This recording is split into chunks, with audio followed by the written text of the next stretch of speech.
Hey guys, thanks for joining me for another video. So it is October. I'm super excited. I love October. I love Halloween. I love all that shit. I decided today that I wanted to do something kind of spooky. Some of you might remember a couple of weeks ago I posted on my Facebook and my Instagram that I wanted some real, true, scary stories from my friends and my family. Those stories I'm going to be making into a podcast. These stories that I'm going to be telling today are stories that I found on the internet. I actually spent quite a while, a few hours, on different websites, reading different things. Some people claim that their stories were true, but they were kind of stupid and I didn't think so. Other stories were kind of creepy and, definitely could be true. So those are the stories I want to focus on today. And I put together 11 of the shortest, creepiest stories that I could find. If I manage to find another story that's longer, then I'll dedicate a whole video to reading that story. But today I'm just going to break it up into 11 different short stories. So without further ado, me and Barry, say hi, honey. This Barry, that's my sweet boy. Aw, honey. Me and Barry are going to be telling you guys some scary stories, so hope you enjoy. I was walking to the local skate park when I turned a corner, just in time to watch a seemingly homeless man against a building wall shoot himself from under his chin. I ran like hell screaming. It was like a 10-minute walk/run back to my house, at which point I told my dad everything. He calls the police and drives to where I said it happened. 30 minutes or so later, he comes back and says there was nobody there. No blood, no gun, no nothing. 3 cops questioned me, and I got accused of lying at first, but the sincerity of my horror and detail led them to believe I was developing schizophrenia and hallucinated it. I have never hallucinated a day in my life.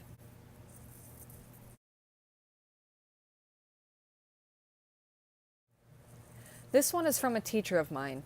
He's a great guy, and he swears on his pride that this one's true. It was during his college days. He was living in an apartment with 3 other guys. They had been living there for a couple of weeks when things started to get weird. One night they had some friends over, so one of them had to sleep on the futon in the living room. The friend was woken up in the middle of the night for no real reason, but when he opened his eyes, there was a thin blonde girl hunched on the ground next to him. Now, not much can make a 6'4", 250-pound tough guy panic, but this did. He just started hollering and screaming for his friends to come and grabbing at every square inch of his sheets. His friends thought he was just messing with them, but his face said otherwise. They just hung out for the rest of the night until he calmed down. They eventually ordered pizza just because they were no longer tired. When the delivery guy got there, he was surprised. "Hey, this was my old place when I was in school." My teacher chuckled. "Hey, did any weird shit happen when you lived here?" The pizza guy went blank. "Oh fuck, you've seen her too?"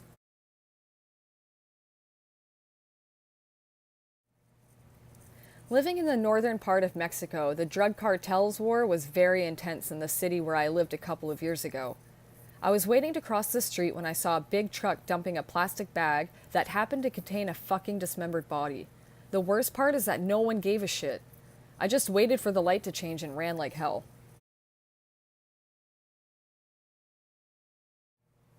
This next one definitely kind of gives me the creeps because anything that has to do with kids, seeing or hearing shit freaks me out.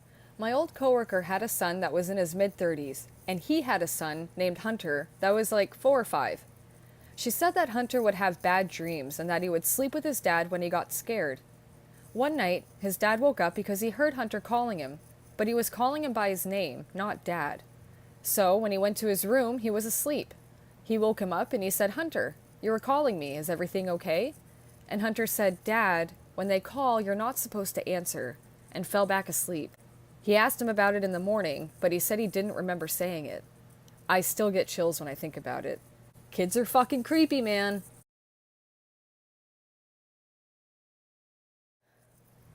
A few months ago, I downloaded a program for my phone, Sleep as Android. I bought the premium version of the app for the extra features to record sound throughout the night when the volumes reached a certain threshold. It would activate when I would snore or move around. I would usually spend the next evening going over some of the recorded sounds. Everything was pretty normal up until I listened to something out of the ordinary. It was near the beginning of April, and I had the apartment to myself. It started out picking up my snoring. And then the hairs on my neck stood up as I hear my doorknob moving. You can hear my door open slowly. I was confused and a little worried. Everything was still locked up. Nobody came home, the chain lock was still latched on the front door, and my landlord certainly didn't come over. I don't use that app anymore.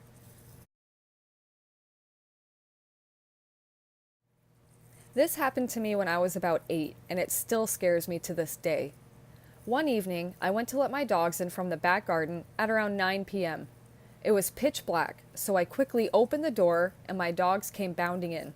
As soon as they came in, I locked the door, and at this moment, a person on the other side pulled the handle down trying to get into my house. We had a glass door, so even in the dark, I could see the outline of a man standing there. I ran to my dad, and he ran into the back garden after this man and saw him running down the road. Since then, I have closed and locked doors at the speed of light. Yeah, so would I, dude. Fuck that.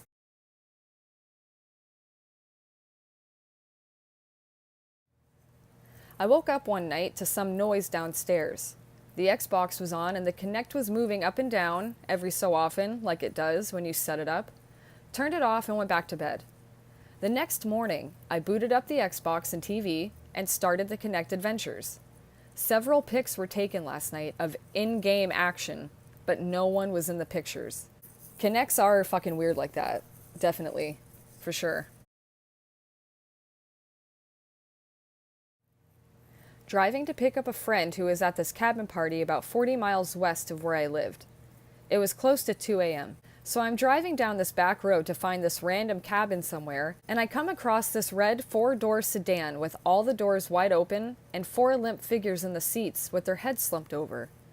That alone kind of freaked me the fuck out. Later on, I'm driving by again after a failed attempt at picking up my friend. Mind you, it's about 3 a.m. at this point. And only the front seat passenger door was open, and every person in that car was staring with a blank, dead stare directly at me as I drove past at about 10 miles per hour. Very, very fucking creepy. In college, I was part of our drama club, and we used a 100-plus-year-old opera house in downtown Biddeford, Maine as our theater. So I was there alone doing work on the set for our next show, and of course, being in a theater alone is as creepy as it gets anyway. This theater was old enough to have the wooden walkway above the stage that went from one side to the other. As I'm painting, I could have sworn I heard someone run across them multiple times. I try to block it out, but that's nearly impossible. Just as I'm about to finish, I hear something fall from above the stage. Even though I couldn't find anything, it convinced me enough that I was done for the day. Apparently, there's a story of a ghost of an opera singer that died there on Halloween. Before that, I never believed in ghosts. I'm telling you, Maine's got some pretty awesome stuff. I don't know why there aren't more scary stories about stuff that happens here.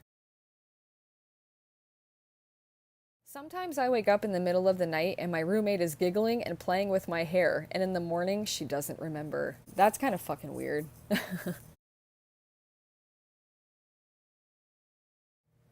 My dog has a nasty habit of scratching the door in the middle of the night. One evening she wouldn't stop scratching the door for any reason. After calling her name 5 times, I threw a pillow towards the door to make her stop. That's when she barked, from right beside me. She'd been next to me the whole time.